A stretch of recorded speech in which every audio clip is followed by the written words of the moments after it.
2020 Democrat Kamala Harris unveiling her plan to solve the gender pay gap by fining companies that pay men more than they pay the women. Women for the same work, for the equal work, on average make 80 cents on the dollar. Black women make 61 cents on the dollar. Latinas make 53 cents on the dollar. And this has got to end. Holding corporations accountable, there will be penalties if they don't.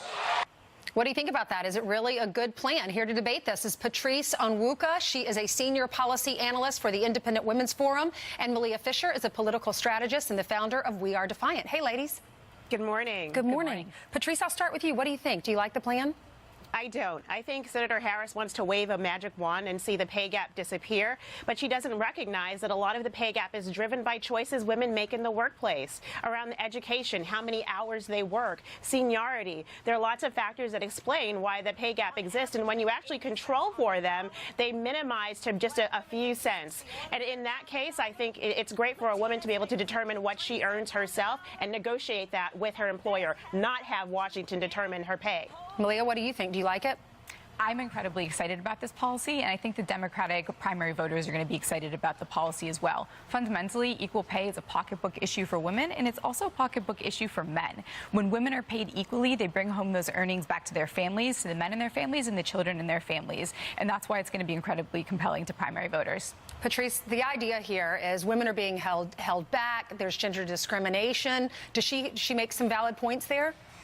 Well, you know what? It is already illegal for an employer to pay a man and a woman differently just based on gender differences. It is actually legal, though, to pay a man and a woman differently because of other factors. Maybe a woman wants more flexibility. Like me as a new mom, I love the fact that I can have more time off or negotiate maybe a lower salary in exchange for a flexible schedule. And a lot of women feel that way. You know, men may want to negotiate higher salaries. So, yes, while it's important that we don't want to see any sort of gender discrimination, I think there's a knee-jerk reaction to the pay gap as though, oh, it's entirely driven by gender discrimination. The Bureau of Labor Statistics hesitates to make that assessment, and I follow the Bureau of Labor Statistics in their assessment that this is not about gender discrimination. This is about choices that women get to make, which is great. Yeah, I mean, Malia, if you think about this, whatever happened to if the best man or the best woman is better at the job, they should make more money? What if you have a man and a woman that do the exact same job, but he works harder, he is able to travel because she can't because she has kids at home, which maybe she shouldn't be penalized for that. But if you think about it, what if the man is a harder worker and better at the job than the woman and they have the same exact position? Shouldn't he make more? Well, most of the evidence shows that that's actually not the case, that the wage gap is driven by factors like our lack of paid family medical leave. And what's incredibly exciting about Kamala Harris's policy is that she's actually going to take the proceeds from the fines that will be levied against companies that fail to impose equal pay for their workers, and she's going to redirect that to a paid family medical leave policy, which we don't have in this country. Yeah, Patrice, how's a company going to survive? What if she does take their profits, 15% of their profits, if there's a 15% pay gap, and they go back in time and they take those profits, like she said, from the year before? How is a company going to survive that?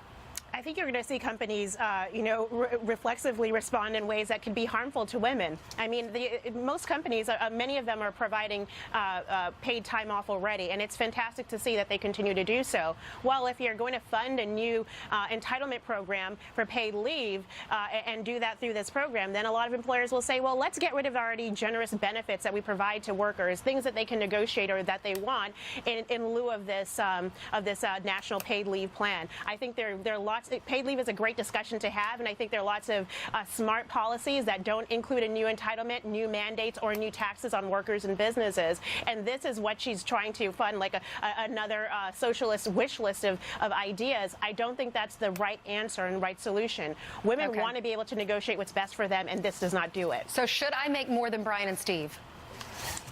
You should make the same. You should make the same for equal work. It depends.